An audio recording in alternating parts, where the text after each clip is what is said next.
Okay 13 and 18 9 13 18 13 18 8 भी है लिखा मैंने 8।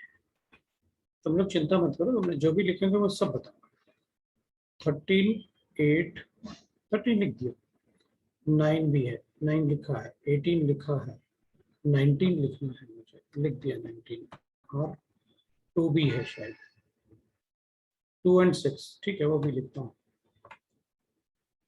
2 भी है और 6 भी है,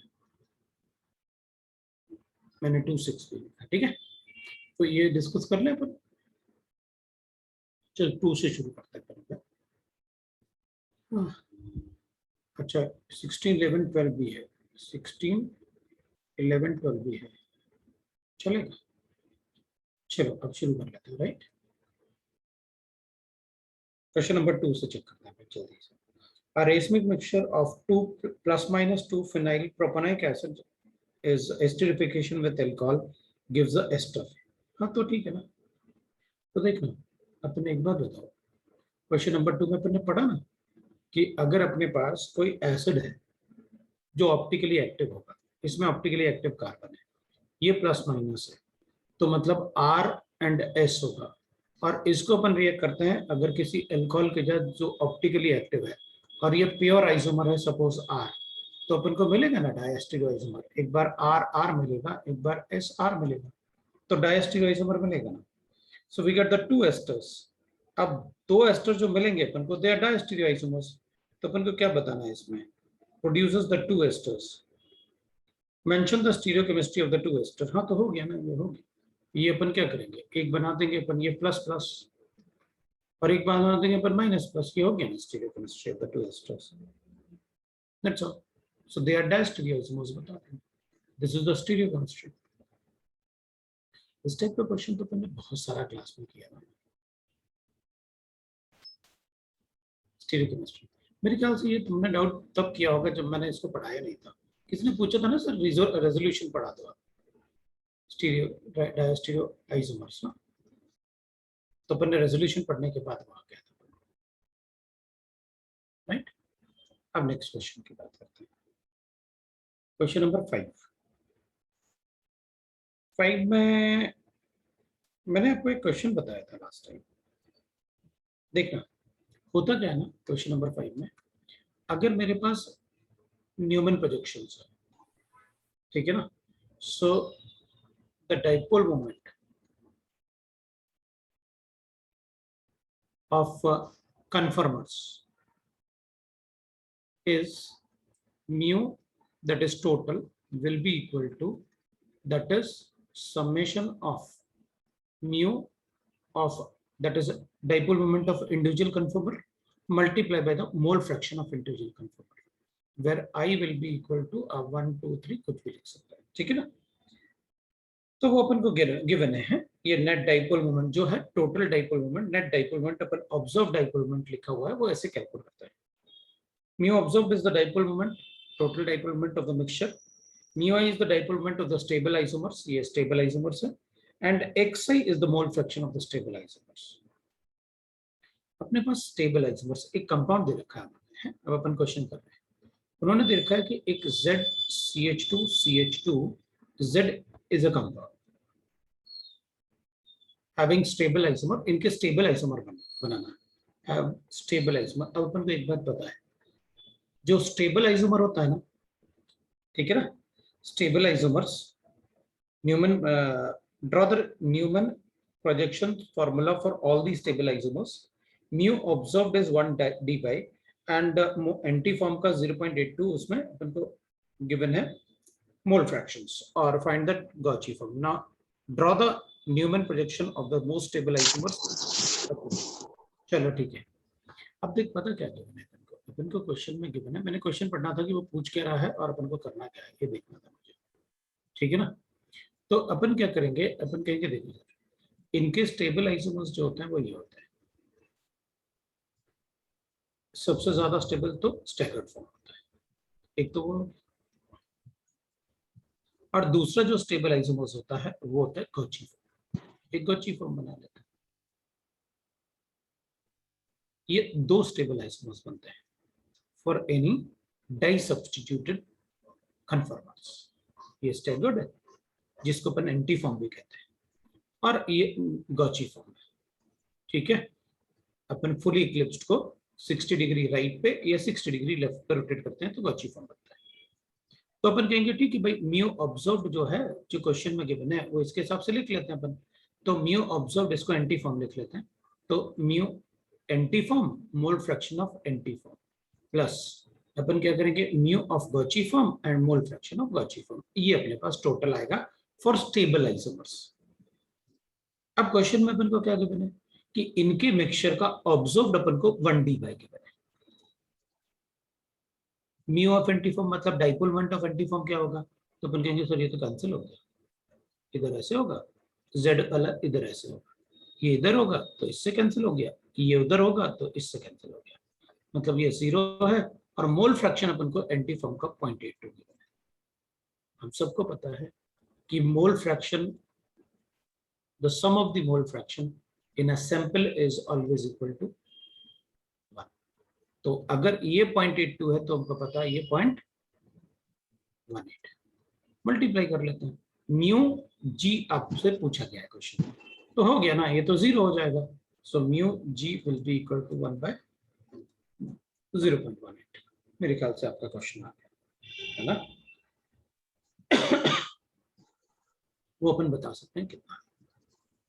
अब मेरे ख्याल से मुझे सॉल्व करने की जरूरत नहीं पड़ेगी कि 100/18 आ रहा है, वो आप कर सकते हैं। ठीक है, 18 मतलब 90 और फिर 10 आ गया तो 5.55 ऐसे आता है। दूसरा उसमें अपन को गिवन था कि अगर मान लो मेरे पास, उसने कहा अगर ये जो Z है ना, अब इसकी जगह वो अपन से कह रहे हैं कि अगर मान लो Y होता और ये CH2 और Y होता, तो व्हेन Y इज OH, तो OH होगा तो अपन को पता है इंट्रामॉलिक्यूलर हाइड्रोजन बॉन्डिंग होती है गॉची फॉर्म में, वो अपन बना सकते हैं। हाँ, तो मोर देन वन फॉर्म होता है तो पार्शियली इक्लिप्स्ड और fully eclipsed they are unstable. उसने कहा स्टेबल आइसोमर्स बना। स्टेबल आइसोमर दो होते हैं, एक staggered form that is anti form और दूसरा पार्शियल एंटी या पार्शियल स्टैगर्ड फॉर्म जिसको अपन गॉची फॉर्म बोलते हैं। यही दोनों तो स्टेबल होते हैं बस, they are the stable isomers. तो जब YOH होगा तो अपन कहेंगे इसमें हाइड्रोजन बॉन्डिंग होगा, तो फिर अपन कहेंगे ये पीछे वाला कार्बन एटम, ये बाहर वाला कार्बन, तो अपन कहेंगे एक ये बनेगा और OH होगा तो एक ये बनेगा।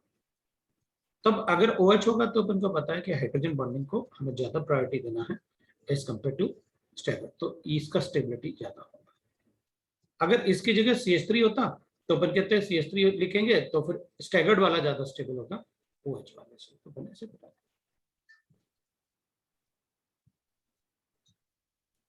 किसी को डाउट है तो बताओ। स्टेबल फॉर्म सिर्फ गॉची और स्टैगर्ड होगा। इधर अपन का गॉची ज्यादा स्टेबल है स्टैगर्ड से, लेकिन जब CH3 होगा तो इसमें तो हाइड्रोजन बॉन्डिंग बन रहा है ना इधर, तो CH3 में थोड़ी हाइड्रोजन बॉन्डिंग बनेगी, तो अपन कहेंगे उस केस में क्या ज्यादा स्टेबल होगा, फिर अपन कहेंगे स्टैगर्ड फॉर्म ज्यादा स्टेबल। ठीक है, ये फिफ्थ वाला। तो फिर मैं 6 वाला देख लेता हूँ क्या है। 6 वाले में आपने दे रखा है, इट इज जस्ट मतलब एक स्टेटमेंट्स है 6 वाले में, तो ऐसे चेक कर लेते हैं। स्टेटमेंट 1 अपन देख रहे हैं, स्टेटमेंट 1 देखते हैं क्या है। Molecules that are not superimposable mirror images on the molecules that are not superimposable mirror images are called chiral. That's correct. Superimposable mirror image नहीं होता है तो उन्हीं को अपन chiral बोलते हैं, because all chiral molecules have chiral center नहीं, एलिन्स में chiral center नहीं होता, बाइफिनाइल्स में chiral center नहीं होता, स्पाइरेन्स में chiral center नहीं होता। तो स्टेटमेंट 1 is true। भाई कायरल का मतलब सिर्फ इतना ही होता है, कायरल का मतलब ये बिल्कुल नहीं होता कि मॉलिक्यूल ऑप्टिकली एक्टिव। कायरल का मतलब होता है कि molecule has non super impossible mirror image. Statement 2 is false. उसने कहा कि मतलब कायरल सेंटर के लिए ना, all chiral molecules are chiral centre. Chiral centre is, देखो कायरल मॉलिक्यूल मतलब chiral, it is a property of molecule. पूरे मॉलिक्यूल का प्रॉपर्टी है नॉन सुपरइम्पोज्ड। और कायरल सेंटर का मतलब it is a property of atom. तो property of atom, property of atom मतलब ऐसा एटम जिससे 4 different group attach, that is called chiral centre. और कायरल मतलब molecule as a whole, non superimposed relation होना चाहिए।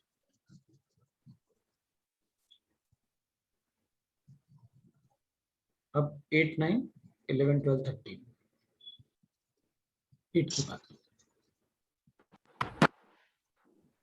8th वाले में देखना भाई, म्यूट करके रखना, अगर जरूरत पड़ेगी तो। कोई डाउट है तो आप पूछ लो, है ना, वरना म्यूट करके रखना। The correct statement concerning the structures EFG, अपन को EFG दिखाना है तो ठीक है ना। EFG तो बड़ा इजी लग रहा है मुझे, वैसे देख लेते हैं। कभी कभी जो ज्यादा इजी लगता है वो उतना इजी होता नहीं है।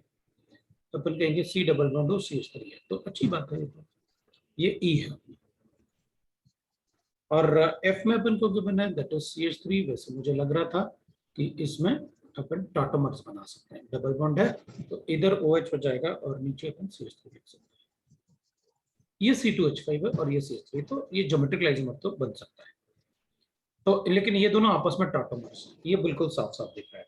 लास्ट वाले में अपन को गिवन है, आपने CH3 ऊपर कर दिया तो फिर ज्योमेट्रिक आइसोमर्स है। तो आपने लिखा CH3, इधर एक CH3 है और इधर डबल बॉन्ड है, इधर CH3 है और इधर OH है। तो अपन कहेंगे देख भाई, देखने से हमें पता चल गया EF and EG are tautomers और F and G are geometric isomers. ये तो साफ साफ देखने से पता चल रहा है। अब क्या बोल रहा है ये देख लेते हैं। EFG are resonating structures. No no, resonating structures में कभी एटम की पोजीशन चेंज नहीं होते। इसमें तो आपने यहाँ से हाइड्रोजन एटम को इधर लेकर, that's wrong. EF and EG are tautomers. हाँ, तो ये तो EF and EG are tautomers अपन ने पहले लिखा था कि दे आर टॉटोमर्स। EF ले लो या EG ले लो, दे आर टॉटोमर्स। फिर अपन कहेंगे F and G are geometric isomers. ये तो अपन ने पहले ही लिख रखा है कि F and G are geometric isomers. F and G are diastereoisomers. हाँ, all geometric isomers are diastereoisomers isomers. All geometric isomers are diastereoisomers.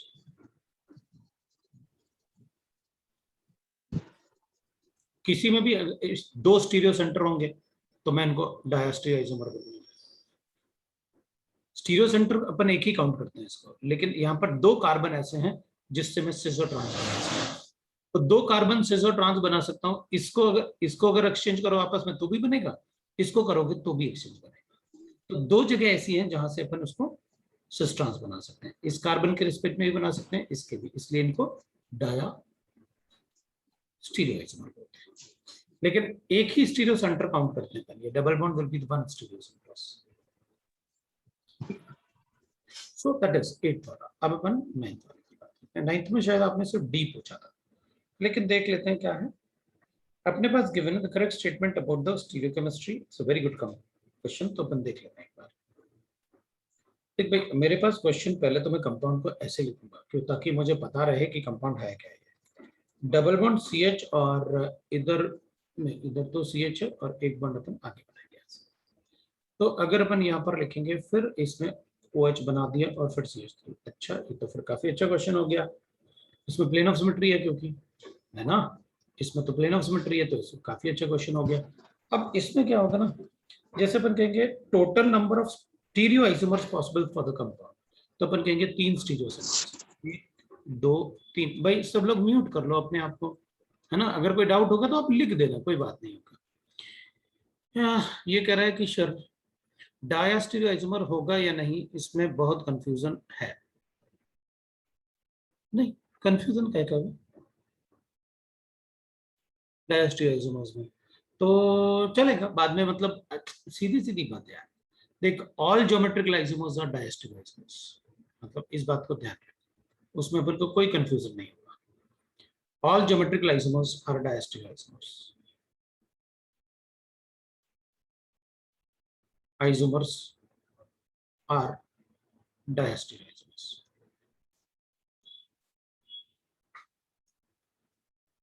ठीक है। For diastereoisomers,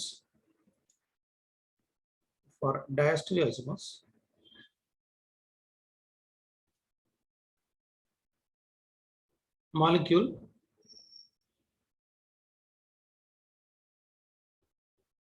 must have more than one stereocenter.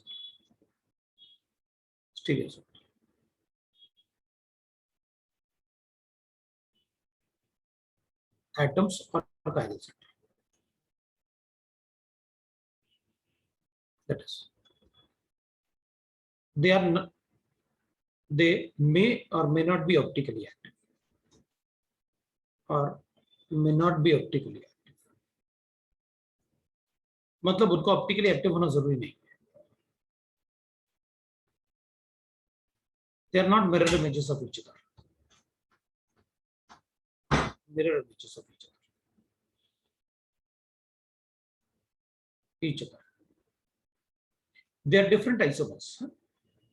They are different isomers. Mirror images of each other. They are different isomers. They are different isomers. With the different physical properties. Obviously बात है, अगर आप geometrical isomer ना cis, trans, EZ, syn, NT अगर उन सबको बोल रहे हो तो उनकी physical properties तो different होती है. They have different physical properties. Different physical properties.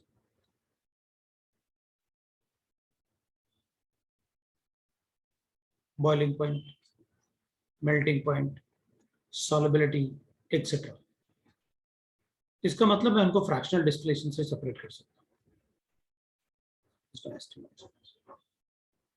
तो ये बाद में बताने का से अच्छा है ना कि अभी बताओ ना, आगे क्वेश्चन आएगा ना तो कम से कम आपको पता रहेगा ना कि सर ने ये सब बता तो रखा है मुझे, है ना. तो कोई बात नहीं. तो अब डायस्टीरियोइसमर्स आएगा तो ये सब सोचेंगे अपन तो. और अब एग्जांपल भी दे दूंगा जहां आएगा ना, तो मैं तुझे एग्जांपल भी देता जाऊंगा तो तुझे समझ में आ जाएगा. हाँ सर सारा बताएगा. अभी अपन इस पर फोकस करते हैं.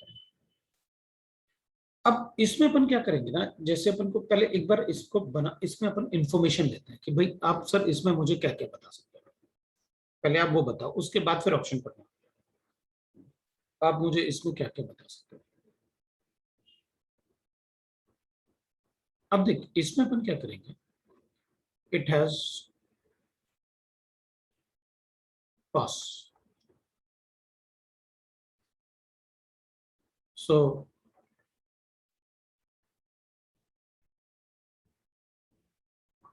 total number of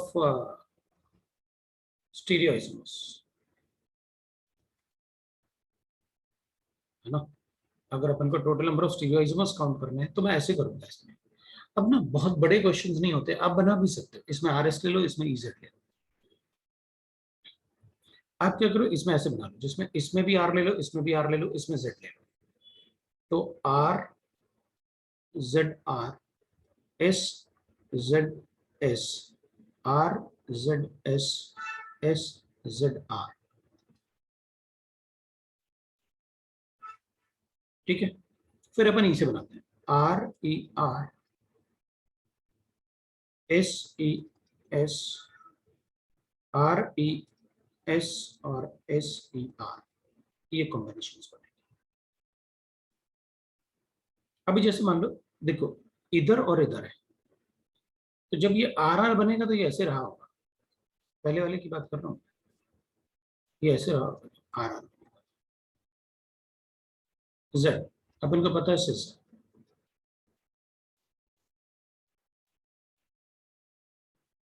मैं तो इसको ऐसे बना सकते हैं अपन, एच के ऊपर रख सकते हैं. एक मिनट में बना लूँ आर, फिर उसके बाद क्योंकि मैंने बस अपोजिट बनाना है ऐसे कर देता हूँ. सो ये अपना 1 होगा, ये 1 2 3 हो जाएगा. ये CH3 है, आर है, यहाँ पर CH3 इसको हटा देता हूँ. तो वो ना उसी के हिसाब से लिख दूंगा ना मैं.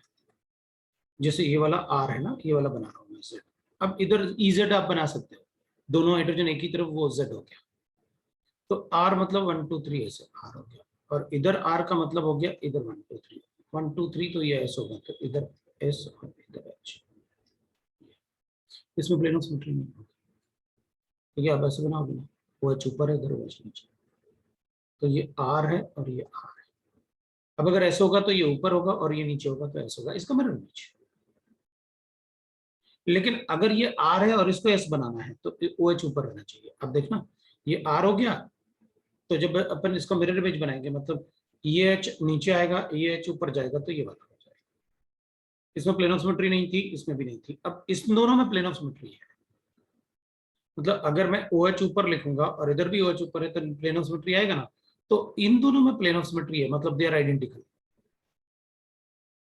अब मैं सेम लिख लेता हूँ, तो ये दोनों सेम, मतलब एक ही काउंट करोगे दोनों में से, ये दोनों से।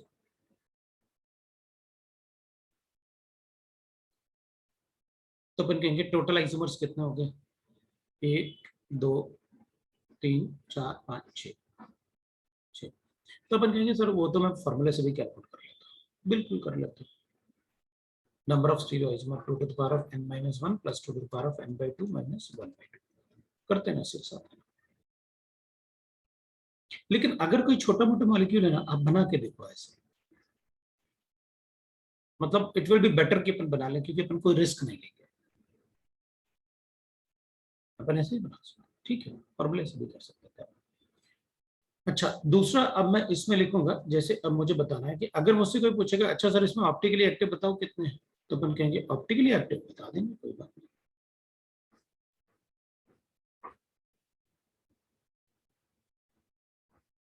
है ना।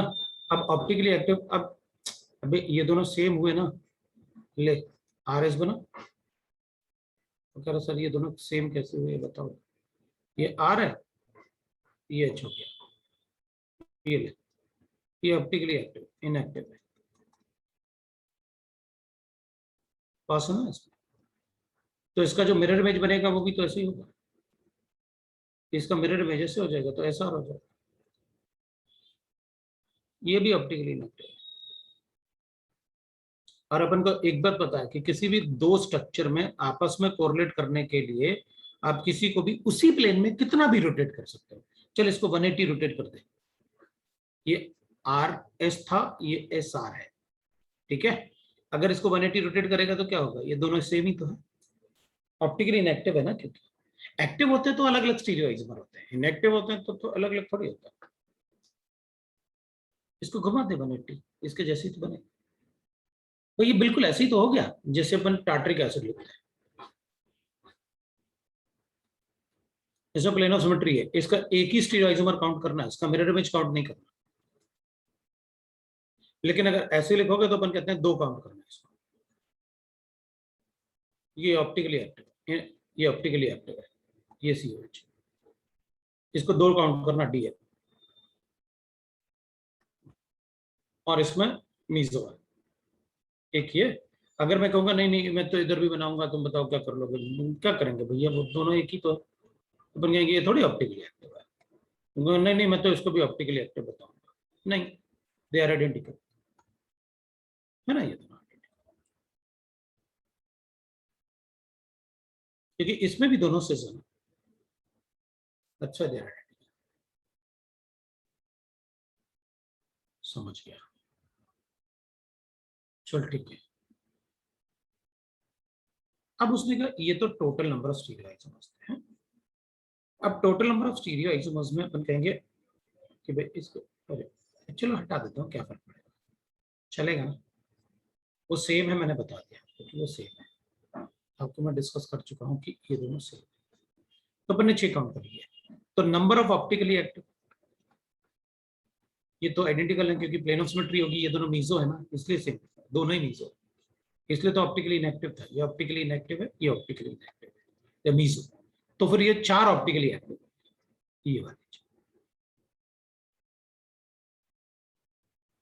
इनएंशियोमेरिक पेयर्स, ये वाला हो गया, ये वाला, तो इनएंशियोमर्स 4 हो गए लेकिन पेयर 2 हो गए, number of इनएंशियोमर्स,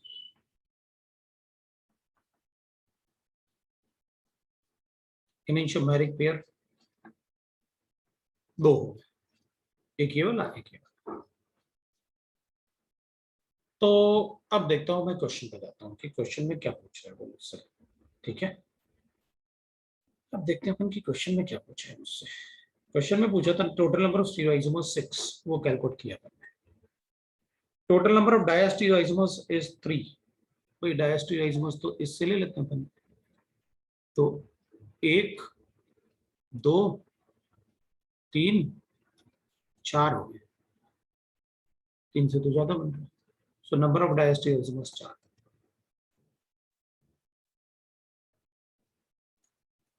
isomers is equal to 4। तो 3 वाला गलत हो गया। The stereochemistry about the double bond is trans, मतलब ई की बात कर रहे हैं, मतलब ट्रांस ई में ही तो लिखते हैं अपन ट्रांस। सो नंबर ऑफ जब when the if the stereochemistry about the double bond in X is trans, the number of enantiomers possible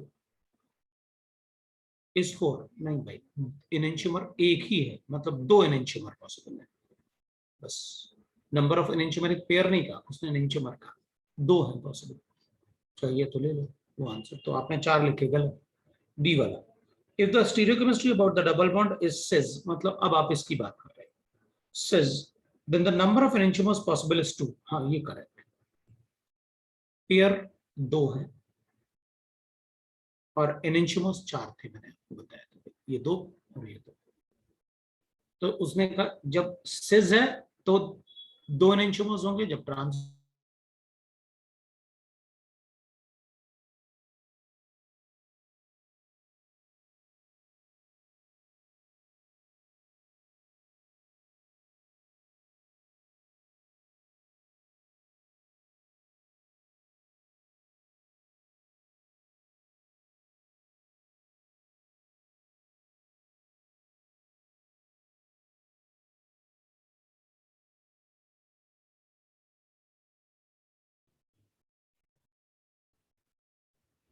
क्या हुआ? मैं रिकॉर्डिंग नहीं करना भैया है, तो अगर तुम बोलोगे तो मैं कर दूंगा। अब अपन को 11th की बात की थी आपने, अब मैं क्वेश्चन नंबर 11 पे जा रहा हूँ। Question number 11, in the Newman projection of 2,2 dimethyl butane. देख भाई एक बात ध्यान रख, 2,2 डाइमेथाइल पहले तो लिख ब्यूटेन, नंबरिंग कर दे, फिर 2,2 डाइमेथाइल ब्यूटेन। अच्छा तो ऐसे चलेगा, थोड़ा बड़ा लिख लेता हूं। मुझे लगा 2,3 होगा तो इसलिए मैंने थोड़ा वैसे लिख दिया था। ये है 2,3 डाइमेथाइल ब्यूटेन। अब बताओ क्या करना है। मुझे ऐसे लिखना है। अच्छा 2,3 डाइमेथाइल ब्यूटेन को ऐसे लिखना है। वो कह रहा है कि 2,3 डाइमेथाइल ब्यूटेन को मैं ऐसे लिखना चाहता हूँ। अच्छा 2 H इधर, कोई बात नहीं, बना लेंगे। इधर CH3 और इधर Y है, और इधर एक CH3 है और इधर एक CH3 है। अच्छा मतलब तुम ये कह रहे हो कि पीछे वाले कार्बन एटम से 2 CH3 अटैच है, ये पीछे वाला कार्बन एटम, और आगे वाले कार्बन एटम से एक CH3 और CH2 अटैच है। हाँ तो हो गया ना। एक्स और वाई तो आपने लिख ही दिया सर, अलग बात है, तो आंसर ही लिख दिया मैंने। फिर उसने पीछे वाले कार्बन एटम को देखा मैंने, तो मैंने कहा आंसर ही लिख देता हूँ, फिर तो मैं आंसर ही लिख दिया मैंने तो सीधा, उसने ये बताया था। अब अपन क्या कहेंगे, अपन कहेंगे देखो सर मैं तो ऐसे बनाऊंगा, आगे वाले कार्बन एटम से 2 हाइड्रोजन होना चाहिए और एक ग्रुप होना चाहिए। तो अपन कहेंगे देख भाई, इस मॉलिक्यूल में 2 हाइड्रोजन एटम सिर्फ इससे दिख रहे हैं मुझे, ये पूरे मॉलिक्यूल में 2 हाइड्रोजन एटम सिर्फ इससे दिख रहे हैं। तो अपन कहेंगे ठीक है, मैं इसको हाइड्रोजन अज्यूम करके कर सकता हूँ ना ये वाला। हाँ कर सकते हो, लेकिन इससे जो पीछे वाला कार्बन एटम है, मतलब ये वाला कार्बन एटम, इससे 2 CH3 अटैच होने चाहिए, तो 2 CH3 अटैच होंगे। तो अपन कहेंगे एक इसको मान लेते हैं, एक इसको मान लेते हैं, तो फिर अपने पास Y क्या हो जाएगा, ये वाला, ये Y हो जाएगा अपने पास। और इधर 2 हाइड्रोजन दिख रहे हैं, तो X को क्या मान लें, तो अपन कहेंगे इसको X को भी ये मान, बिल्कुल एग्जैक्टली सेट हो गया। X और Y दोनों ही मुझे CH3 बना सकते हैं।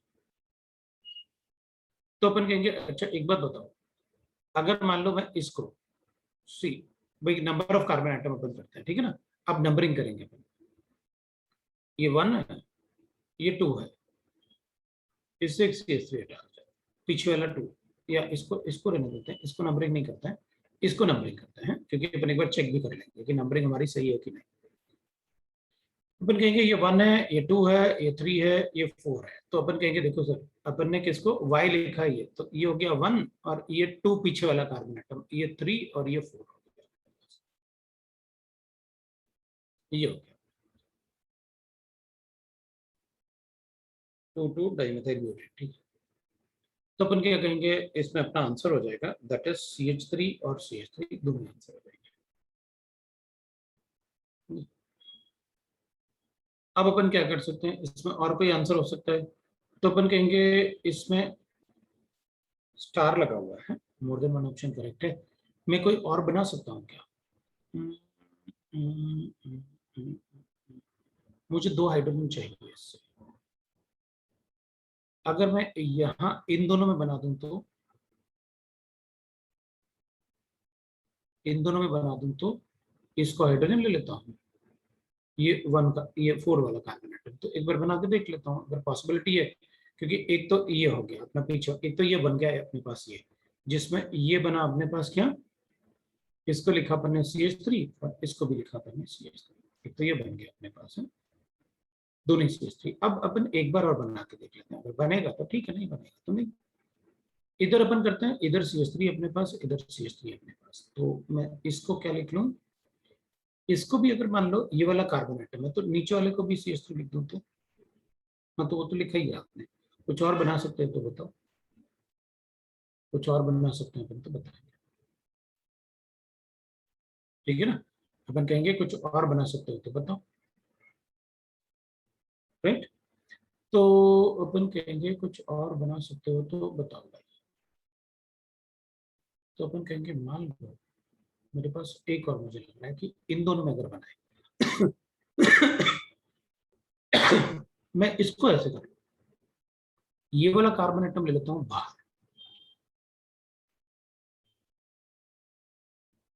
ये वाला कार्बन एटम, ये 1 कार्बन एटम, और 2 वाला कार्बन एटम है अंदर जिससे 2 CH3 अटैच करेंगे और एक C2H5 अटैच कर लेता हूँ, तो CH2 CH3, ये भी हो सकता है।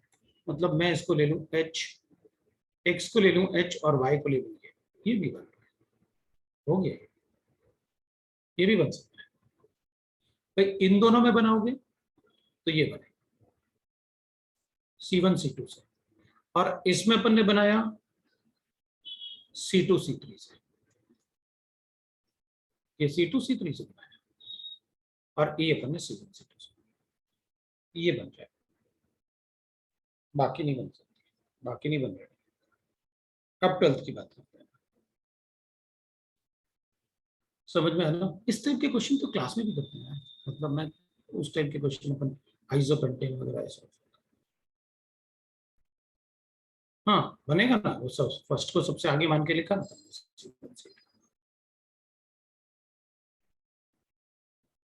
3 और 4 से नहीं बन सकता, क्योंकि आपको ये ग्रुप चाहिए पड़ेगा, फिर ये जो अटैच्ड होगा टर्शरी ब्यूटाइल ग्रुप, और किसी ऑप्शन में टर्शरी ब्यूटाइल ग्रुप नहीं बने, इसलिए वो नहीं बन सकता 3 और 4 से। फर्स्ट को आगे लेके किया ना बने, बना ना बस, है ना। among is the among the given options, the compound in which all the atoms are in one plane in all possible conformers, मतलब अपन उनको जब रोटेट भी करेंगे तो भी एक ही प्लेन में होना चाहिए, ठीक है। एक तो अपने पास ऐसे भी बना, इधर है, इधर है और इधर है, ये तो आंसर नहीं, क्योंकि अगर मैं इन दोनों को रोटेट करूंगा ना, तो अभी तो ये सेम प्लेन में दिख रहे हैं, लेकिन इधर से रोटेशन होगा तो ये थोड़ा ऊपर, मतलब इसको मैं ऐसे बना सकता हूँ। फिर अपन क्या करेंगे, फिर तो अलग प्लेन में चला गया ना,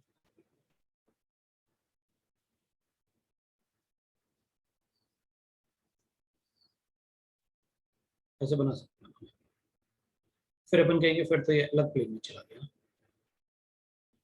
क्योंकि यहाँ तो रोटेशन पॉसिबल है तो सेम प्लेन में नहीं रहेंगे, तो इस ये वाला आंसर नहीं रहा मेरे पास, क्योंकि मैं इसको ऐसे बना सकता हूँ। बी की बात करता है, बी में क्या गिवन है मेरे पास, HC ट्रिपल बॉन्ड C, और फिर ये अटैच्ड है अपने पास इससे और डबल बॉन्ड CH2 से। ये अपना आंसर हो जाएगा। ये आंसर क्यों हो जाएगा? क्योंकि ये पूरा लीनियर ग्रुप है, इसका अपना कोई प्लेन नहीं होगा, इसका अपना कोई प्लेन नहीं होगा, इसकी जगह Cl लिखिए, क्योंकि इसका अपना कोई प्लेन नहीं होगा ना, ये तो एक्सेस है ना, मोलिकुलर एक्सेस। तो इसकी जगह कोई आप एक ऐसा एटम लिख लो जो मोनोवैलेंट है, वो एक ही बात है, क्योंकि इसका अपना, इसको आप कुछ भी रोटेट करो थोड़ी कुछ होने वाला है, ये तो एक लाइन है बस। तो फिर ये तो मेरे लिए ऐसे हो गया कि भाई आप Cl लिख दो, ए लिख लो, ये लिख लो, डबल बॉन्ड C, एक हाइड्रोजन इधर, एक हाइड्रोजन इधर, इधर आप कुछ भी कर लो, सारे एटम एक ही प्लेन में रहेंगे। इसका अपना कोई प्लेन थोड़ी होता है, इसका पाई बॉन्ड और परपेंडिकुलर टू ईच अदर। ये वाला कार्बन एटम, ये वाला कार्बन एटम, ये वाला कार्बन एटम, ये वाला कार्बन एटम, ये वाला हाइड्रोजन एटम, ये चारों एक ही एक्सिस पे रहेंगे हमेशा, चाहे आप कुछ भी करो।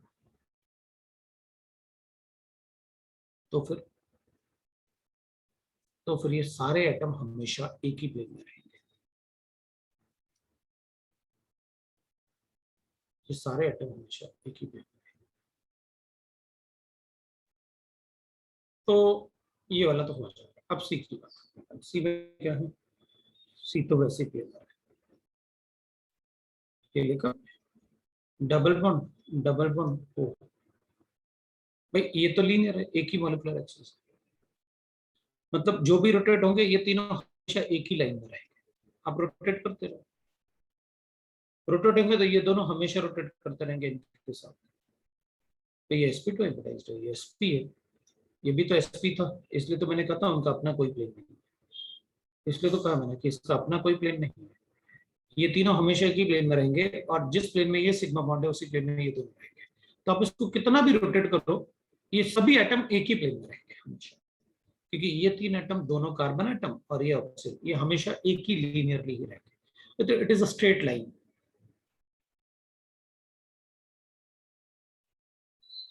इट इज अ स्ट्रेट, और ये sp टाइप हाइब्रिडाइज्ड है, तो इसका सिग्मा बॉन्ड, ये सिग्मा बॉन्ड और ये सिग्मा बॉन्ड हमेशा, मतलब ये तीनों सिग्मा बॉन्ड एक ही प्लेन में रहेंगे, क्योंकि वो sp2 हाइब्रिडाइज्ड है। मतलब ये वाला एटम, ये वाला एटम, ये वाला एटम हमेशा एक ही प्लेन में रहेंगे, और ये तीनों एटम एक ही प्लेन में रहेंगे, तो ऑब्वियस सी बात है एक ही प्लेन में रहेंगे।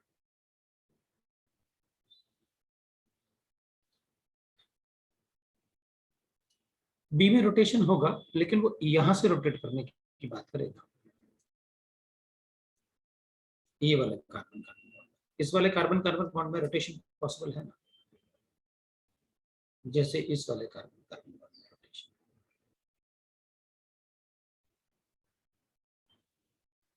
अब इसमें सी वाले में अपन कह सकते हैं कि सर इसमें तो रोटेशन ही नहीं होगा, रोटेशन कौन सा होगा बताओ, ना ये रोटेट कर सकता ना ये, इधर इसमें रोटेशन नहीं होगा, इसमें तो रोटेशन होगा।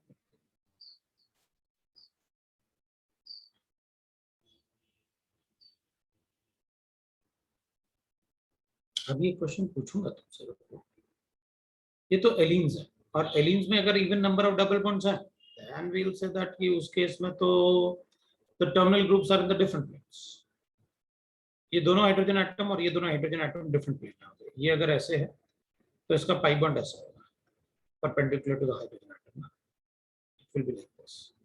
फिर ये एक प्लेन में होगा तो ये ऐसे,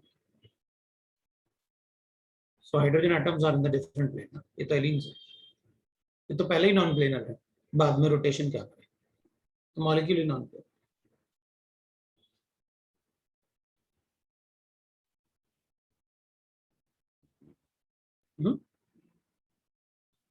अच्छा एक बात बताओ, एक मिनट रुकना है, मैं, अगर स्लाइड नहीं लिखा आपने पीछे वाला पेज तो एक मिनट रुक जाओ,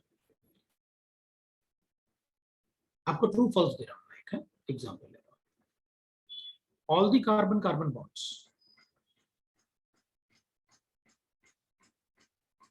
in 1,3 butadiene are equal, true or false? The 1,3 butadiene is this,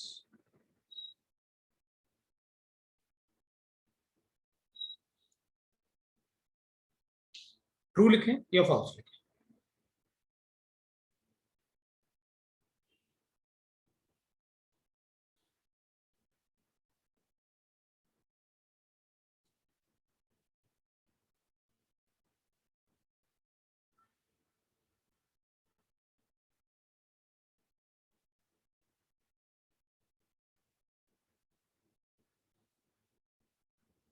चलो, most of the answer are false.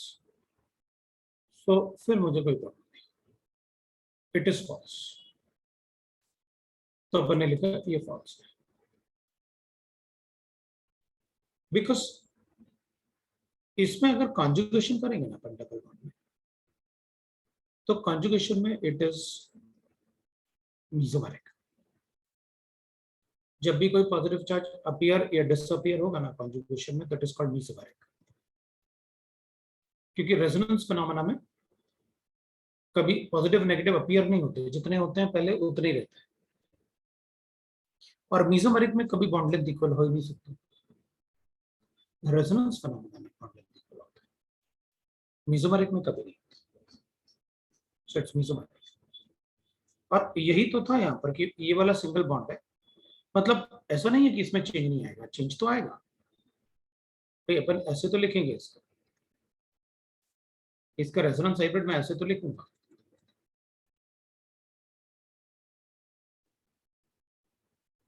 और अपन को पता है carbon carbon single bond 1.54 angstrom है, और carbon carbon double bond it is 1.3534 angstrom है।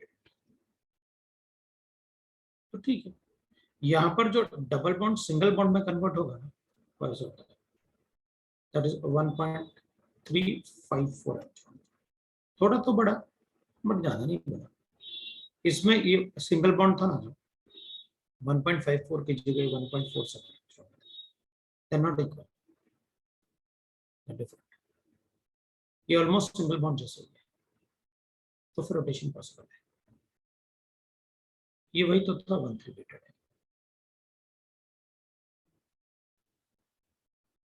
ऑलमोस्ट सिंगल बॉन्ड ना, rotation possible, क्योंकि मेसोमेरिक था। इधर भी तो मेसोमेरिक था, डबल बॉन्ड रखा।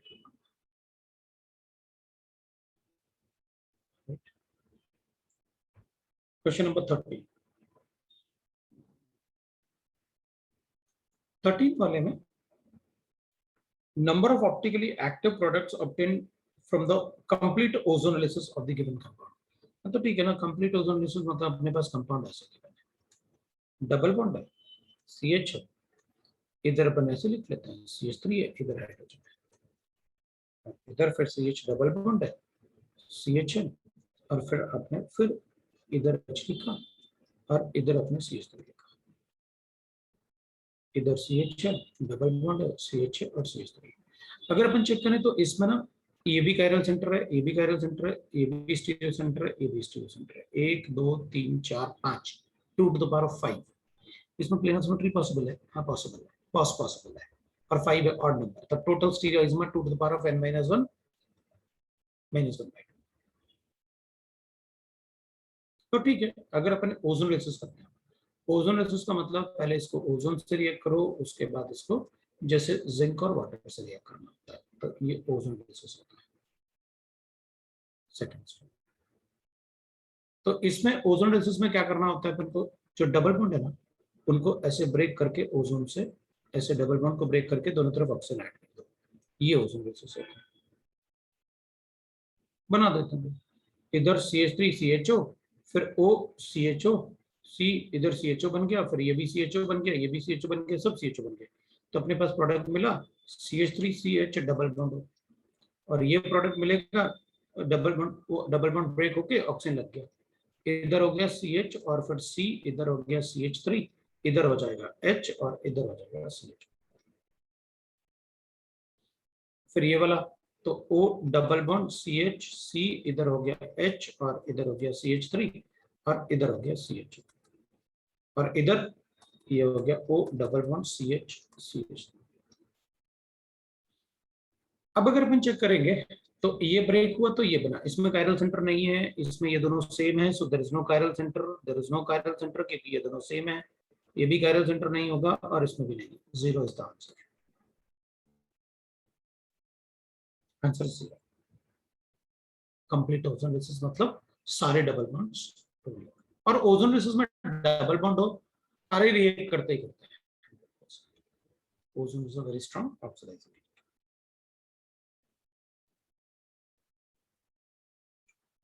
16 18 19 16 बताना है, 18 बताना है, 16, 18, 19। चलो फिर 16, 18, 19 पहले अपन 16 वाले में गिवन है the total number of stereoisomer that can exist for m। तो मेरे पास एक कंपाउंड ऐसे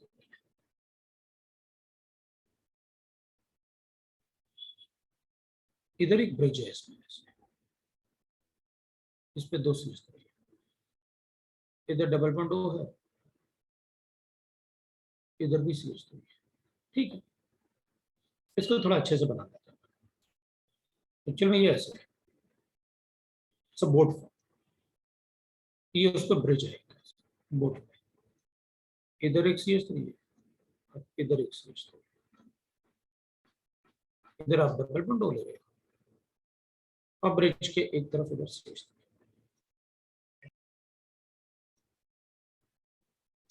मॉलिक्यूल में प्लेन ऑफ सिमेट्री तो नहीं है, so it is chiral. It has non-superimposable mirror image.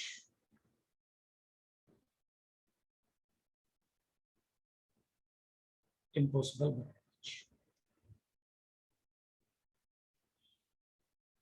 क्या पूछा आपने? Total number of stereoisomers for this. Stereo centre तो है मेरे पास 2, लेकिन आइसोमर 2 ही हो सकते। क्यों? क्योंकि ये स्टीरियो सेंटर इसलिए कि भाई इधर ना 4 डिफरेंट ग्रुप अटैच तो हैं इससे, इससे भी, लेकिन मैं इसमें वेज जस्ट चेंज नहीं कर सकता क्योंकि ये फिक्स है ना बोट, ये फिक्स है, यही है, एक ये होगा और एक इसका mirror image, the given molecule and its mirror image and its mirror image.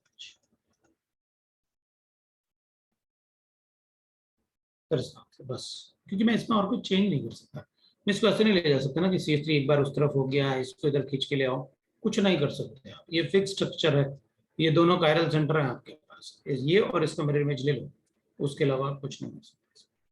भाई अगर कुछ ऐसे होता है तो अपन क्या करते हैं कि भाई अच्छा सर मेरे पास ना ये ऐसे है, देखो एक CH3 है, एक हाइड्रोजन है और इधर डबल बॉन्ड O है और इधर मतलब ऐसे कर लेता हूँ, इधर एक CH3 है और इधर एक H है, पर कहेंगे इसमें प्लेन ऑफ सिमेट्री तो है नहीं, 2 कायरल सेंटर है, तो एक बार जब सिस है तो हो गया और एक बार जब ट्रांस होगा तो हो गया। तो इसमें तो अपन सिस ट्रांस बना सकते हैं, हाइड्रोजन किधर ले जाओ H CH3 किधर ले जाओ, इसमें कैसे बनाओगे? तो फिक्स है कि बोट को तो आप कुछ कर ही नहीं सकते, और उसका जो तंबू है, मेरा मतलब ब्रिज जो लगा हुआ है, उसको भी कुछ नहीं कर सकते, इसलिए अपन कुछ भी नहीं कर सकते, है ना। अपनी बोट में जो टेंट लगा हुआ है उसको अपन कुछ नहीं कर सकते, इसलिए बस वही लो। फिर 18 की बात की आपने, ठीक है अपन 18 की बात कर लेते हैं भाई, 18 में क्या है,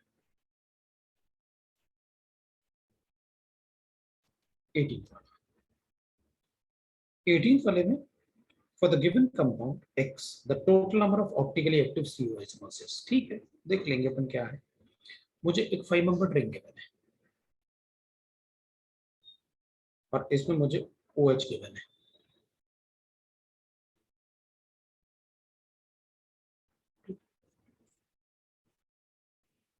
उसके बाद आपने ऐसे रखा, तो उसके बाद आपने मुझे ऐसे रखा, इधर डबल बॉन्ड दे रखा, फिर इधर OH दे रखा, 1 2 3 4 5, ठीक है, इधर आपने ऐसे रखा, फिर आपने डबल बॉन्ड लगाया, फिर आपने यहाँ पर OH बनाया, 1 2 3 4, ये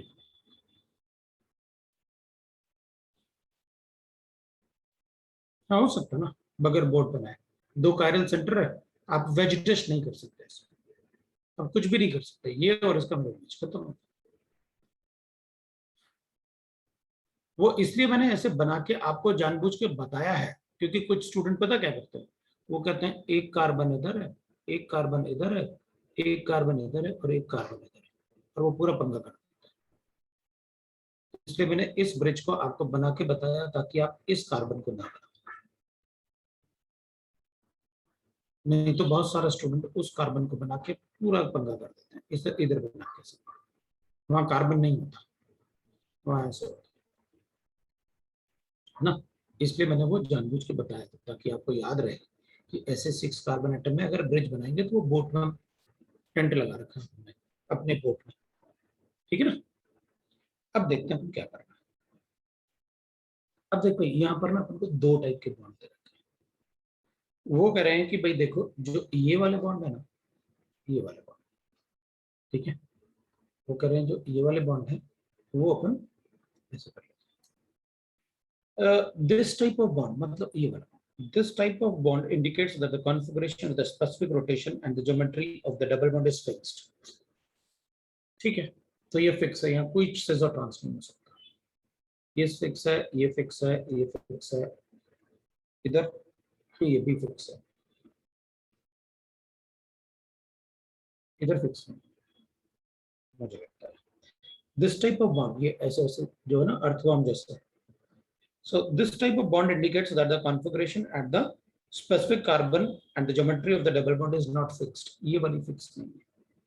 तो ठीक है ना, अपन कहेंगे मतलब आप यहाँ पर ये मुझे बता रहे हो कि एक स्टीरियो सेंटर ये वाला हो गया, लेकिन ये वाला फिक्स था, ये वाला तो मैं चेंज कर सकता हूँ ना, अपन इसको तो ऐसे बना सकते हैं ना, एक हाइड्रोजन भी है ना इधर, एक हाइड्रोजन भी होगा ना इधर, तो इसको तो कर सकता हूँ ना, ये तो फिक्स नहीं है ना। तो मैं इसको एक कायरल सेंटर ये बना लूंगा, एक कायरल सेंटर इसको, एक स्टीरियो सेंटर ये बना लूंगा और एक स्टीरियो सेंटर ये बना लूंगा, बाकी पूरा फिक्स कर रखा है आपने, बाकी को मैं कुछ नहीं कर सकता। अपन कहेंगे सर चलो ठीक है, ये वाले कर नहीं कर सकते, इसको कर दो, नहीं वो भी फिक्स है क्योंकि ये बना रखा ना उसमें, ये भी फिक्स, इसमें भी कुछ नहीं कर सकता मैं, मतलब पूरा मॉलिक्यूल छोड़ दो, यही बनेगा। तो अपन कहेंगे 3 स्टीरियो सेंटर सर, 8 हो गया अपने पास। तो अपन कहेंगे देखो 8 तो हो गया, लेकिन उस 8 में एक ऐसा बनेगा स्ट्रक्चर, उस 8 में एक स्ट्रक्चर ऐसा बनेगा, उस 8 में एक स्ट्रक्चर ऐसा बनेगा, जब आप 8 बनाओगे ना तो उस 8 में एक स्ट्रक्चर ऐसा बनेगा, टोटल स्ट्रक्चर। और जब वो ऐसे बनेगा ना तो इसमें प्लेन ऑफ सिमेट्री होगी। तो जो आप इसको डबल 2 काउंट कर रहे थे ना इसको जब ऐसे लेके, उसमें से प्लेन ऑफ सिमेट्री होगी तो वो आइडेंटिकल जैसे हो गया मीजो, तो मुझे एक माइनस करना पड़ेगा, क्योंकि उन 8 में एक स्ट्रक्चर ऐसा बनेगा।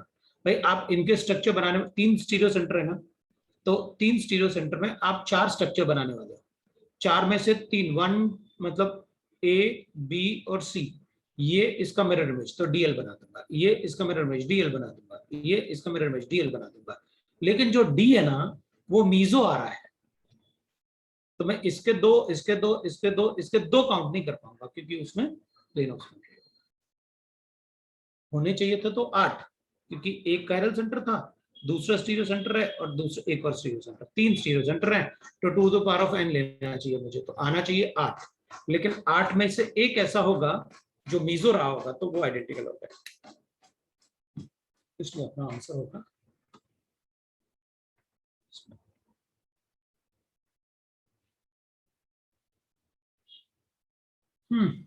90।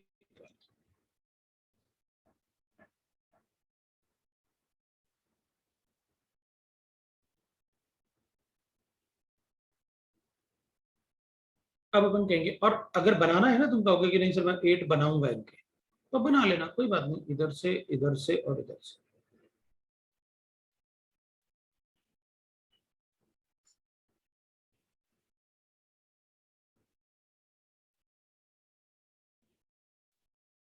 अब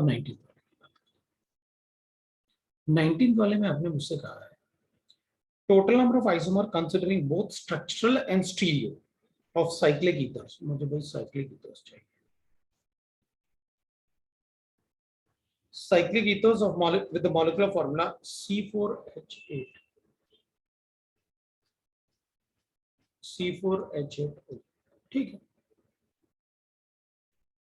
चलो एक तो यही बना देता हूँ C4H8O,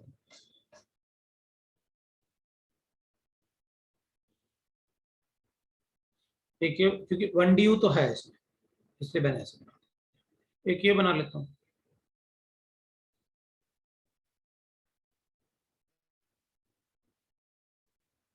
एक ये बना, अब इसमें नहीं बना, इसको इधर लिखूंगा तो एक ही बात है, तो आइए पे नहीं कैसा, एक ये बना देता हूँ, एक ये बना देता हूँ, और एक ये बना देता हूँ, और कोई नहीं बन सकता, यही बनेंगे। हम्म, इसमें ये कायरल सेंटर है, DL काउंट करना, इसमें तो प्लेनो सिमेट्री है, इसमें ये कायरल सेंटर है, DL काउंट कर, ये ऑप्टिकली इनएक्टिव है, दो स्टेज। इसमें दो स्टीरियो सेंटर है, तो जब ये सिज होगा तो DL होगा, नहीं जब सिज होगा तो मीज होगा, और जब ट्रांस होगा तो DL, मीज होगा, और जब ट्रांस होगा तो DL होगा।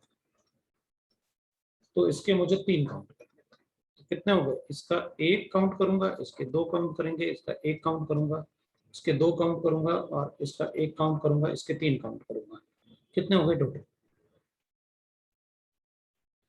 3 6 4 10 आंसर। क्या पूछे दोस्तों, total number of isomers considering both structural and stereo of cyclic ether that है, जैसा तो टोटल पूछे तो इसमें 10। अगर ऑप्टिकली एक्टिव पूछता तो अपन दो ये 6 बताना पड़ता, ऑप्टिकल आइसोमर पूछता तो 3 ये 2 ये 2 ये तो 7 बताते।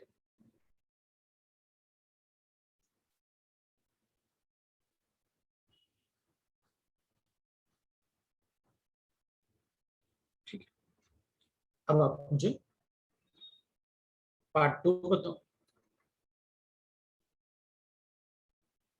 पार्ट 2 का ऑफलाइन वाला पार्ट बताओ, सिर्फ ऑफलाइन बताना है, मतलब क्वेश्चन ज्यादा हो जाता है ना, तो फिर अपन को जरूरत नहीं, फिर ऑनलाइन बता देना। ऑफलाइन वाले मेंस वाले बच्चे सारे जल्दी बताओ, ऑफलाइन वाले, ऑफलाइन में कोई डाउट है तो।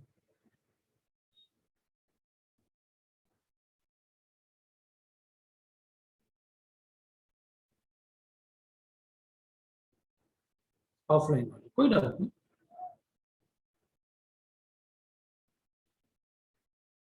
ऑफलाइन ऑनलाइन, अच्छा ऑफलाइन में है, रुको, ऑफलाइन में 14 14 वाला तो था ही।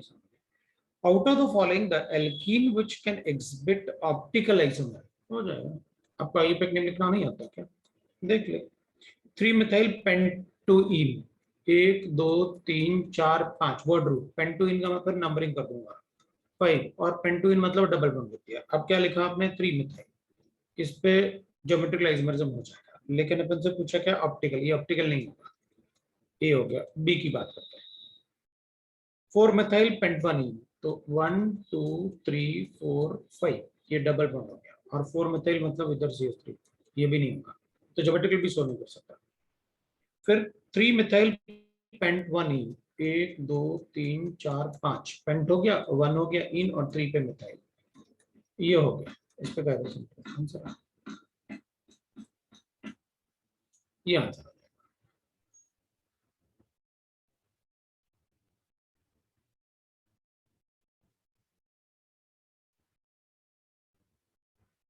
मेंस वाले नेक्स्ट लेक्चर करना है, ऑनलाइन वाले जिसने किया होगा वो कर लेगा, ऑनलाइन वाला कुछ पूछना है तो पूछ लो, ऑनलाइन वाला कुछ पूछना है तो पूछ सकते हैं,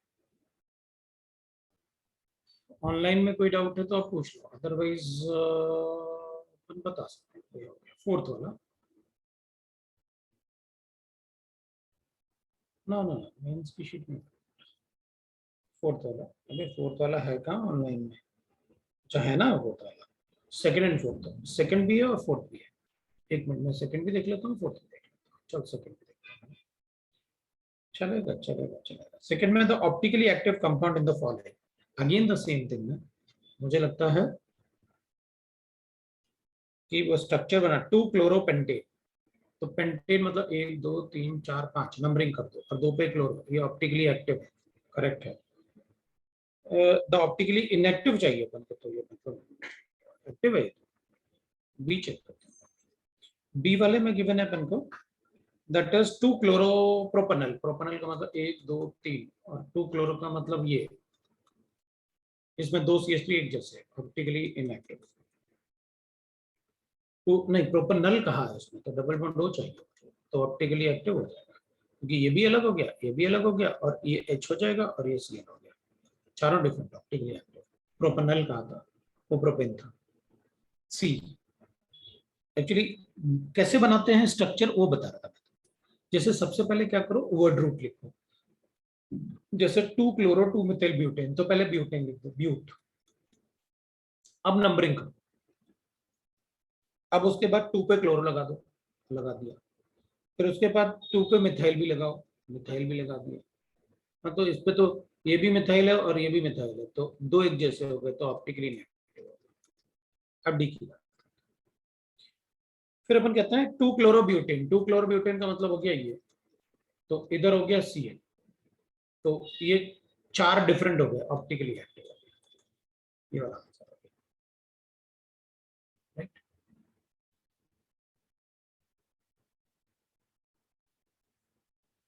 अच्छा, ठीक है, मतलब चीजों को ध्यान रखो, मतलब कोई बात नहीं। मतलब organic chemistry is a donation of marks, पता है, ये मार्क्स का डोनेशन होता है। मुझे लगता है बच्चे का कोई क्वेश्चन गलत ही नहीं होना चाहिए ऑर्गेनिक केमिस्ट्री में, कैसे गलत होगा, थोड़ा सा पार्ट याद रखना होता है अपना, आंसर बिल्कुल सही आएगा। Which of the following skew conformation of ethane dihedral angle is? ठीक है भाई, तो अपने पास क्या गिवन है, ये कह रहा है स्क्यू में। अब देखना, पहले स्ट्रक्चर बना लेता हूं मैं, अपन को उसमें स्ट्रक्चर ऐसे दे रखा है, मतलब इट इज एक तरीके से मार्क्स के डोनेशन होते हैं अपने लिए, तो ऑर्गेनिक केमिस्ट्री के क्वेश्चन, तो ये हाइड्रोजन है, ये हाइड्रोजन है, ये हाइड्रोजन है। अब अपन को पता क्या बोल रहा है, और इसमें पहले हाइड्रोजन ये ऐसे थे, इसके पीछे वाला हाइड्रोजन बना रहा, इसके पीछे एक हाइड्रोजन था, इसके पीछे एक हाइड्रोजन था, और इसके भी पीछे एक हाइड्रोजन था, ये थे। अब वो पता क्या बोल रहा है, वो कह रहा है कि मैंने ना, ये तो डाइहेड्रल एंगल क्या होता है, 0। अब वो कह रहा है कि पीछे वाले कार्बन एटम को मैं रोटेट करता हूँ, कर दो, हमें क्या फर्क पड़ेगा, ये आगे वाला कार्बन एटम है, ये 3 हाइड्रोजन। अब वो कह रहा है कि पीछे वाले कार्बन एटम को मैं रोटेट करूंगा, करो। वो कह रहा है कि पीछे वाले कार्बन एटम को मैंने ऐसे बना दिया, ये पीछे वाला कार्बन, तो ये भी रोटेट होगा उतना ही, ये भी रोटेट होगा उतना ही। अब वो क्या चाहता है, वो कह रहा है कि ये H डैश था बाहर वाला, और वो पीछे वाला H डबल डैश, ये बाहर वाला H डैश है और ये वाला H डबल डैश। तो अब वो कह रहा है कि H डैश और H डबल डैश में कितना एंगल होगा, मतलब ये उसने 29 किया है, तो वो अपन से पूछ रहा है कि यहां से लेके यहां तक कितना एंगल होगा, बताओ। तो अपन कहेंगे भाई साहब इधर से इधर तक 20 और 29 और ऐड कर लो, सो कितना हो गया, 120 प्लस 29, 140। ये देखो, इसमें क्या था, तो बकवास क्वेश्चन, तभी भी बोल रहा था ना, it is a donation of marks, paper को मार्क्स डोनेट करते हैं।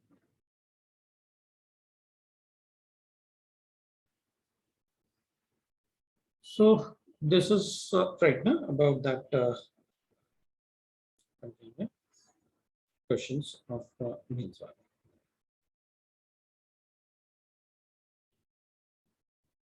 अब that is all questions, नहीं अभी क्या that is all कैसे, मतलब अपन कहेंगे भाई अभी तो अपने पास वो भी है ना,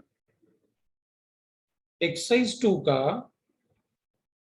एक्सरसाइज 2 भी तो है अपने पास, एक्सरसाइज 2 का पार्ट, एक्सरसाइज 2 का पार्ट 2 का, एक्सरसाइज 2 के पार्ट 4 का क्वेश्चंस बताओ, मतलब इधर एक्सरसाइज नहीं देख लेते हैं, तुम लोगों ने बताया, हाँ एक्सरसाइज 2 का क्वेश्चंस बताओ, भी एक्सरसाइज 2 के क्वेश्चंस भी तो थे, पार्ट 3 और पार्ट 4 दिया था ना, तो चलो पार्ट 3 से ही करते हैं, क्या फर्क पड़ेगा, एक्सरसाइज 2 का पार्ट 3, चलो एक्सरसाइज 2 के पार्ट 3 मतलब वो कॉम्प्रेंशन वाला पार्ट, उसमें अगर कोई डाउट है तो बोलो, पार्ट 3 में कोई डाउट है तो बोलो। क्वेश्चन नंबर 14 अभी कर देता हूँ। ये क्वेश्चन नंबर 14 वाले में है which of the following will show the geometrical isomers. देख भाई पार्ट 3 का 12 मींस 12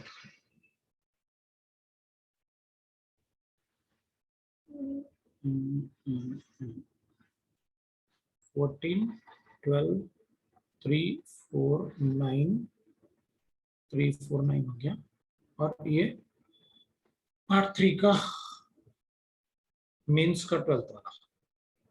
यार तुझे अभी हो सारा है, एक मिनट। अपन पार्ट 3 का मेंस का 12th वाला पूछा था उसने, और 11th का डी ऑप्शन, नहीं सी ऑप्शन। ठीक है, एक मिनट। वो मेंस वाले का क्वेश्चन नंबर 12 बता दें, ऑफलाइन वाले का वो जिसको पूछना है। अभी वो सोते सोते जग गया।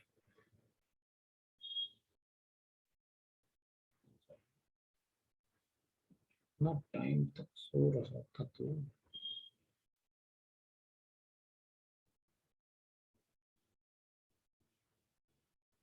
12th वाला ना, 11 और 12 आ गया। Alkene exhibit geometrical isomerism. तो उसमें क्या पूछना है? नहीं सर रहने दो, वो तो बड़ा इजी था ना, इसलिए मैंने पूछा कि उसमें क्या पूछना है, बता ना। चल अपन यही करते हैं, पार्ट 3 है। पार्ट 3 को बताता हूँ, एक्सरसाइज 2 का पार्ट 3 का क्वेश्चन नंबर 349। तो पहले 3 देख लेते हैं। Which of the following carbonyl compound gives 2 oxygens with hydroxyl ion.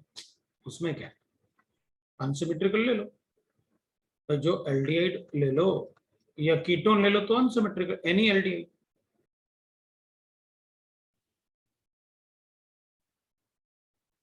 It will give 2 isomers, एक सिन एक एंटी। और कीटोन्स है तो unsymmetrical ketones, hydroxylamine is this. Water हटाएंगे, और अगर अनसिमेट्रिकल कीटोन है तो अपन बताएंगे भाई इसमें इजेड बताऊंगा, तो 2 बनेंगे। इसमें इजेड बताऊंगा, ये 1 ये 2 ये 1 ये 2 ये ई हो गया, तो इसका जेड भी बनाऊंगा, वो एच को इधर, लोन पेयर के ऊपर। लोन पेयर का प्रायोरिटी हमेशा लीस्ट होता है, और इसमें तो सिन एंटी बनेगा, अपन को पता है। ऐसे इसका प्रोडक्ट बनेगा, दैट इज आप इसको CH3 ले लो। जब OH और H अपोजिट होंगे तो एंटी हो गया, जब H और OH सेम साइड होंगे तो सिन होंगे।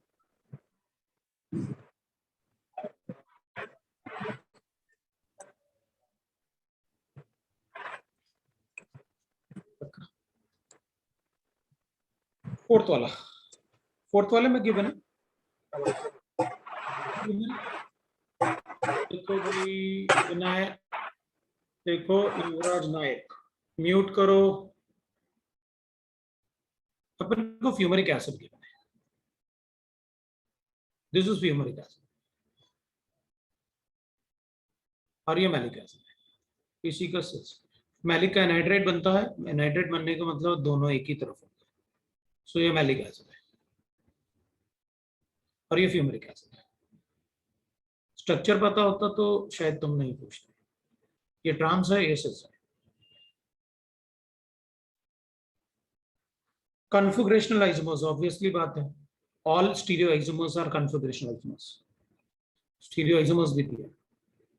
इजेड आइसोमर ऑब्वियसली बात है, ऑल सिस ट्रांस के लिए अपन इजेड लिख सकते हैं, लेकिन ऑल इजेड के लिए सिस ट्रांस नहीं लिख सकते। Constitutional isomers are structural isomers, क्योंकि कॉन्स्टिट्यूशनल प्रॉपर्टीज वो होते हैं जो नंबर पर डिपेंड करते हैं, ये नंबर पर डिपेंड नहीं करते, रहेंगे दो ही, सिसो ट्रांस रहेंगे बस।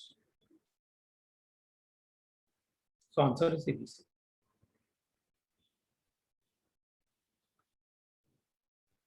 9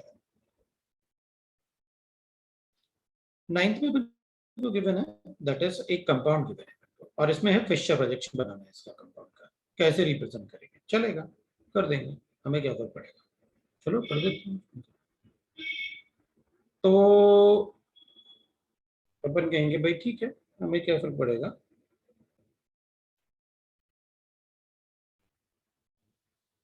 हम्म। चलो अब इसमें ना देख, क्वेश्चन नंबर था 9th वाला, अपन को ये गिवन है, इसमें OH है।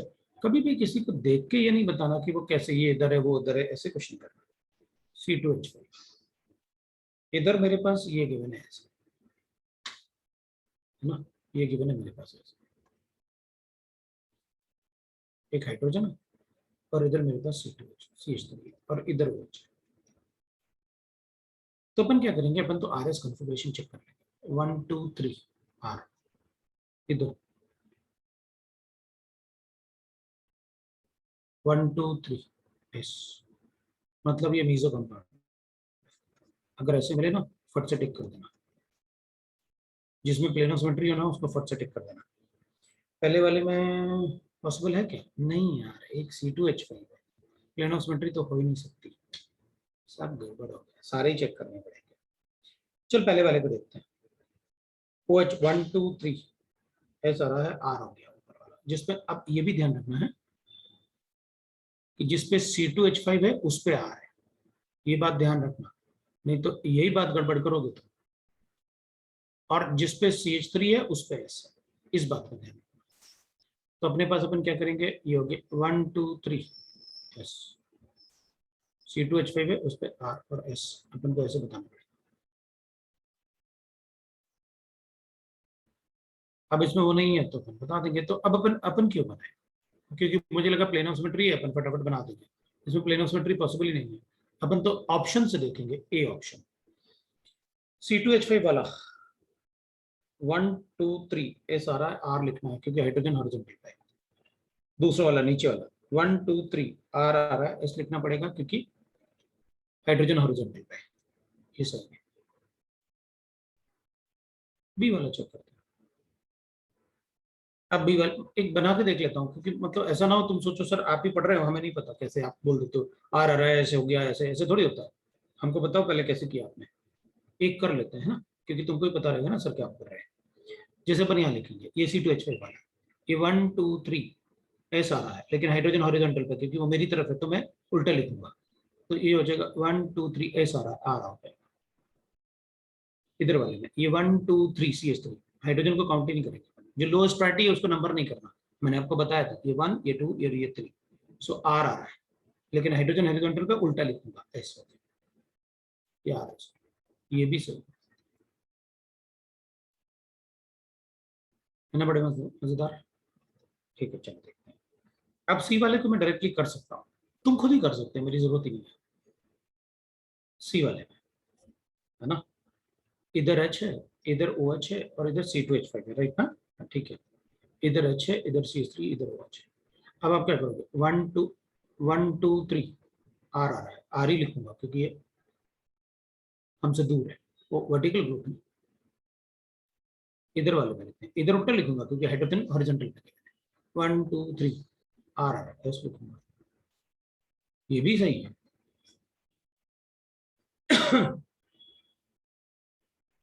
डी नहीं बताऊंगा, अपने आप करो, ठीक है? डी नहीं बताऊंगा, अपने आप करोगे। 9 11 भाई अपने आप कर लो। 11th वाला मैंने आपको बता दिया, देख कैसे उसको ना वेज डेज को कन्वर्ट करना। अब देखना 11th वाले में मैं तुम्हें बोल के बताता हूँ क्या करना है। दोनों हाइड्रोजन है ना अपनी तरफ है, RS कैलकुलेट करो और उनका उल्टा लिखना, क्योंकि दोनों हाइड्रोजन हमारी तरफ है। तो कॉन्फ़िगरेशन आ गया। अब क्या करना है, अब जो ऊपर वाले कायरल सेंटर पे अटैच्ड है ना ग्रुप, वही नीचे वाले पे है, तो कर लो। 11th वाले में मैं कर दूं, जैसे ऐसे गिवन ना अपन को। तो ऊपर वाले का हो जाएगा NH2 से 1 2 3 S, और नीचे हो जाएगा, ये हो जाएगा नीचे वाला है 1 2 3 S। तो इधर वाला पार्ट इधर वाले पार्ट का मिरर इमेज नहीं है, मतलब अगर मैं बनाऊंगा तो ऐसे बनाऊंगा, क्योंकि देखना ऊपर वाला पार्ट नीचे वाले पार्ट का मिरर इमेज नहीं है। अगर ये S और R आता तो मैं कहता ऊपर वाला पार्ट नीचे वाले पार्ट का मिरर इमेज है। तो अभी मिरर इमेज नहीं है, इसका मतलब ये आपने ऐसे बनाया। इसको CH3 ले लेते हैं, इसको CH3 ले लेते हैं, मतलब यहाँ पर NH2 ले लेता हूँ, यहाँ पर NH2 ले लेता हूँ, यहाँ पर H और यहाँ पर H। अगर ऊपर वाला पार्ट नीचे वाले पार्ट का मिरर इमेज होता ना तो मैं ऐसे लिखता, इधर CH3, इधर CH3, इधर NH2, इधर भी NH2, इधर H और इधर H। तो मैं कहता देखो ये S है, ये R है, तो ऊपर वाला पार्ट नीचे वाले पार्ट का मिरर इमेज है, तो उसमें प्लेन ऑफ सिमेट्री है।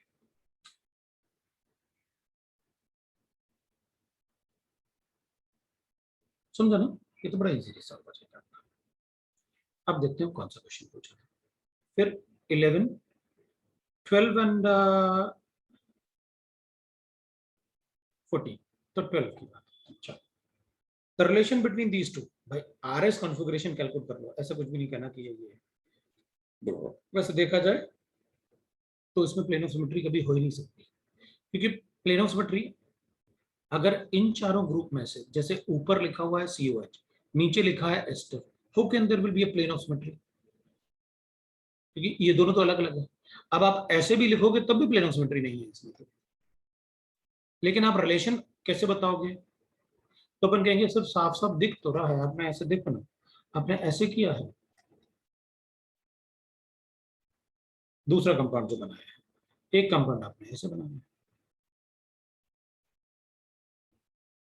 तो मैं कहूंगा इसको उठा के इसके नीचे ले आओ, देखो एक दूसरे का मिरर इमेज है ऊपर नीचे, मतलब इस मॉलिक्यूल को या इसको उठा के इधर की तरफ ले जाओ, इधर को उठा के इधर की तरफ ले जाओ और इधर मिरर लगाओ, ऊपर वाला पार्ट नीचे वाला पार्ट पूरा मिरर इमेज है एक दूसरे के, तो साफ साफ दिख ही रहा है। इसको उठा के इधर ले जाओ और बीच में इधर मिरर मिरर डाल के देखो ना, आपस में मिरर इमेज दिखेगी इन इंस्ट्रूमेंट्स।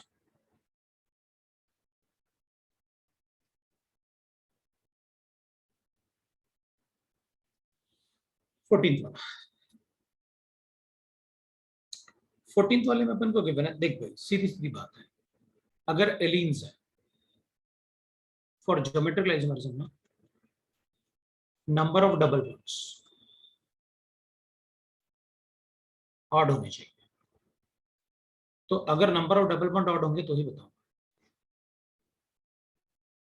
कौन से एक्सेस होंगे। हर चीज कॉन्फ़िगरेशन से ही पहचानना है, अपनी तरफ से नहीं बोलना ये उधर दिख रहा है, ये इधर दिख रहा है, कुछ नहीं दिख रहा हमको, हम तो RS जानते हैं बस। आपकी मर्जी, अगर आप चाहो तो कॉन्फ़िगरेशन भी लिख सकते थे इसमें, वो RS कॉन्फ़िगरेशन, ये COH वाले पे क्या आर आ रहा है, क्या आ रहा है, तो आपको पता चल जाएगा। आप हम बिल्कुल कभी नहीं कहेंगे ये कि हमको इधर दिख रहा है उधर, कौन सा एक्सिस ऑफ सिमेट्री भाई मेरे, एक्सिस ऑफ सिमेट्री तो सभी में होता है, चाहे वो ऑप्टिकली एक्टिव हो या इनएक्टिव हो। एक्सिस ऑफ सिमेट्री की तो बात ही नहीं करते अपन, C n axis of symmetry. S n axis of symmetry होता है तो ऑप्टिकली इनएक्टिव होता है, और एसएन सिर्फ साइक्लिक रिंग में होता है।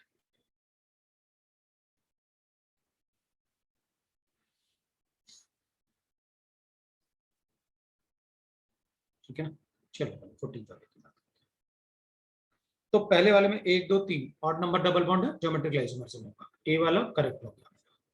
चल बी वाले की बात करते हैं, स्पाइरेंस। अब डबल बॉन्ड हो या spiran, for geometric isomerism number of rings must be odd, तो बी वाला गलत होगा, उसमें तो इवन नंबर 2 रिंग, तो फिर ऑप्टिकली एक्टिव हो जाएगा। सी वाले की बात करते हैं, नहीं, सी वाले में double bond and rings in sequence must be odd, और सी में आपको इवन गिवन है, एक रिंग एंड एक बॉन्ड, डबल बॉन्ड गलत, इवन नंबर है, ऑप्टिकल एक्टिविटी शो करेगा। फिर ये मॉलिक्यूल थोड़ा अच्छा है, इसमें अपन कहेंगे एन बनाते हैं और वो अच्छा, एक बार इसको ऐसे बना देते हैं, तो इसको सिस बता, इधर लोन पे है ना, तो इसको सिस बता देते हैं इन दोनों का रिस्पेक्ट, और एक बार इसको ट्रांस बना देते हैं तो अलग आइसोमर हो जाएगा। इसको ऐसे बना,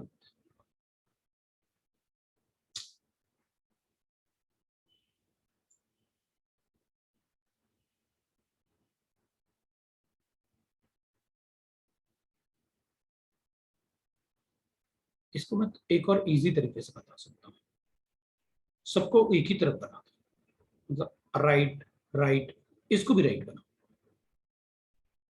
हाँ ठीक है ना, एक अलग बना दिया, अपन कहेंगे ये दोनों डिफरेंट है, कैसे?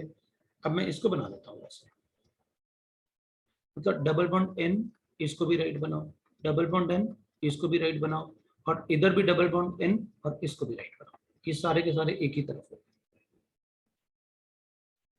इसमें ये राइट है, ये लेफ्ट हो गया, ये राइट हो गया, ये दोनों राइट में, ये दोनों लेफ्ट में, तो they will be the geometric isomers, configurational isomers. ये ज्योमेट्रिक आ जाएगा, डी वाला correct. That is how we can right.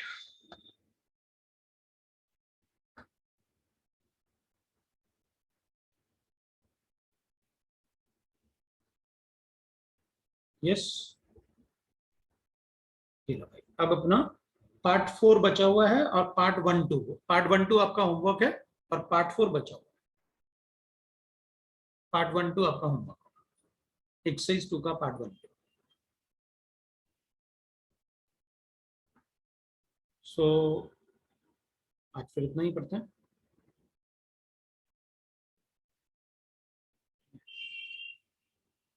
चलो भाई, thank you. Bye sir, thank you sir. हाँ मतलब पार्ट 4 बचा हुआ है अपना, और पार्ट 1 2 आपका होमवर्क, तो अपन नेक्स्ट टाइम। चलो भाई, थैंक यू, वेलकम।